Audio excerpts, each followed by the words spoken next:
ஆஹா, இங்க இருக்கிற வைரத்தெல்லாம் நம்ம வீட்டுக்கு எடுத்துட்டு போனா நம்ம தான் நம்ம கிராமத்திலே பெரிய பணக்காரன் ஆயிடுவோம். இதை நம்ம இப்பவே எடுத்துட்டு போயிடலாம்.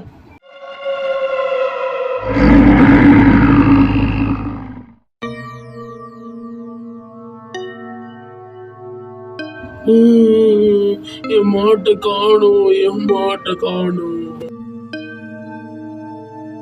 என் மாட்டை காணும், என் மாட்டை காணும். கோமதி அம்மா, முகேஷோட மாட்டை நேற்று ராத்திரி யாரோ ஒருத்தன் கடத்திக்கிட்டு போயிட்டானோ. நீங்க அதை கேள்விப்பட்டீங்களா? முகேஷோட மாட்டை பேய் அடிச்சுட்டு போயிடுச்சான் அப்படின்னு ஊர் மக்கள் நிறைய பேர் பேசிக்கிறாங்க. உனக்கு தெரியுமா? என்னது பேயா? அப்படின்னா நான் என் புள்ள குட்டிங்களை கூட்டிக்கிட்டு இந்த ஊரை விட்டே போயிடுறேமா. வேணாம் வேணாம், மறுபடி போலீஸ் கிட்ட சொல்றதுதான் நல்லது. ஹலோ, போலீஸ் ஸ்டேஷனா? நான் வசந்தி பேசுறேன்.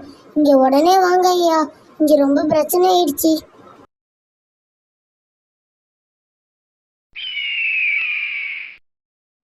நீங்க தானே வசந்தி? ஏன் எனக்கு ஃபோன் பண்ணீங்க? இங்க என்ன பிரச்சனை நடக்குன்னு சொல்ல முடியுமா? ஐயா, என்னுடைய பக்கத்து வீட்டுக்காரர் முகேஷுடைய மாட்டை நேற்று ராத்திரியிலிருந்து காணும். அத எல்லா இடத்துலயும் தேடியாச்சு. அதுக்கு காரணம் பேயின்னு நிறைய பேர் பேசிக்கிறாங்க ஐயா. என்னது? நாய் இருக்கிற ஊர்ல பேயா? அப்படி நடக்க வாய்ப்பே இல்லை. எப்படியாவது இந்த பேய் என்னன்னு கண்டுபிடிச்சே ஆகணும். முகேஷ், உனக்கு என்ன ஆச்சுன்னு கொஞ்சம் தெளிவா சொல்லு. அது என்னோட விசாரணைக்கு ரொம்ப உதவியா இருக்கும். ஐயா, நான் சாதாரண மாடு மேய்க்கிறவன். என்னோட மாட்டை வீட்டுக்கு கூட்டிட்டு வரும்போது ஒரு குகை வழியா வந்தேன். அந்த இடத்துல நிறைய வைரத்தை பார்த்தேன். அதை பார்த்து மெய் மறந்து நின்றுட்டு இருந்தேன். அந்த இடத்துல திடீர்னு ஒரு ஒலி கேட்டுது. அந்த ஒலியில நான் அப்படியே மயக்கம் போட்டு விழுந்துட்டேன். அதுக்கப்புறம் எந்திரிச்சு பார்க்கும்போது என்னோட மாட்டை யாரோ திருடிட்டு போயிட்டாங்க ஐயா. நீ ஒன்றும் கவலைப்படாத. அந்த குகை உள்ளார போய் உன்னோட மாட்டை நான் மீட்டுட்டு வரேன். அப்படியே அந்த பேயோடைய ரகசியத்தையும் நான் தெரிஞ்சுக்க போறேன். ரொம்ப நன்றி ஐயா. நீங்க அங்க போறதுனால எனக்கு சந்தோஷம்தான். இருந்தாலும் அந்த இடத்துல ரொம்ப நிறைய மர்மம் இருக்கு. அதனால கொஞ்சம் ஜாக்கிரதையா இருங்க.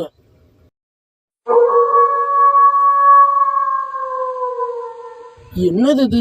முகேஷ் சொன்ன மாதிரி இங்க எந்தவித பேயும் இல்ல. அதே சமயம் அந்த மாட்டையும் என் கண்ணுல பட மாட்டேன்னது.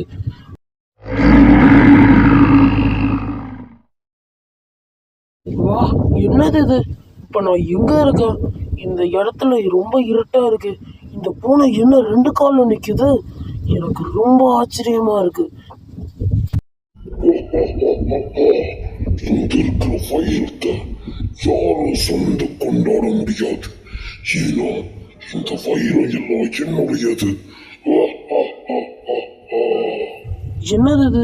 என்கிட்ட இருந்த துப்பாக்கியையும் காணோம். இந்த பூனை எப்படி என்ன மயக்க வச்சுது? இதுக்கு அந்த யோசனை எப்படியெல்லாம் கிடைச்சது? நான் யாருன்னு இன்னும் கூட உனக்கு தெரியலையா? இன்னும் கொஞ்ச நேரத்துல தெரியும் நான் யாருன்னு. உனக்கு மட்டும் இல்லை, இந்த ஊர் மக்கள் எல்லாருக்கும் தெரிய வரும். இங்க இருக்கிற வைரம் எல்லாம் என்னோடது. என்னது? நீதான் எல்லாரையும் பேய் மாறி பயமுறுத்தினியா? ஒருங்கு மரியாதையா என்கிட்ட சரணடைஞ்சிரு. இல்லைனா நீ ரொம்பவும் வருத்தப்படுவ. இந்த வைரம் எல்லாமே எனக்கு தான் சொந்தம். இந்த வைரத்தை நான் யார்கிட்டையும் கொடுக்க மாட்டேன். இந்த வைரத்தை எடுக்க நினைக்கிறவங்களுக்கு உனக்கு நடந்த அதே கதிதான் நடக்கும்.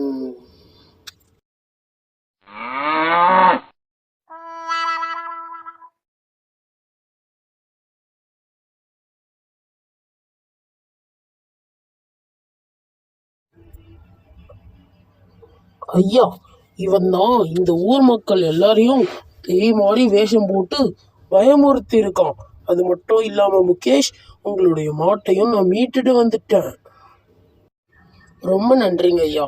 என்னோட மாட்டை நீங்க காப்பாத்திட்டீங்க. நான் என்னைக்கும் உங்களுக்கு கடமைப்பட்டிருக்கேன். அப்புறம் ஐயா, நீங்க தான் இந்த ஊருடைய தலைவர். இவனுக்கு எந்த தண்டனை கொடுக்கலான்னு நீங்களே முடிவு பண்ணுங்க. நான் என்னங்க ஐயா சொல்றது? நீங்க தான் இவனை பிடிச்சி இந்த ஊருக்கு பெரிய உதவி செஞ்சிருக்கீங்க. அதனால நீங்களே ஏதாவது ஒரு முடிவு பண்ணுங்க. பேராசைப்பட்டா என்ன நடக்கும்னு இப்ப இவனுக்கு ரொம்ப நல்லா புரிஞ்சிருக்கும். இதே இனி இந்த தப்பை இனி யாருமே செய்ய மாட்டாங்க. அதனால இவனுக்கு ஏத்த தண்டனையா பார்த்து நானே கொடுத்துட்றேன்.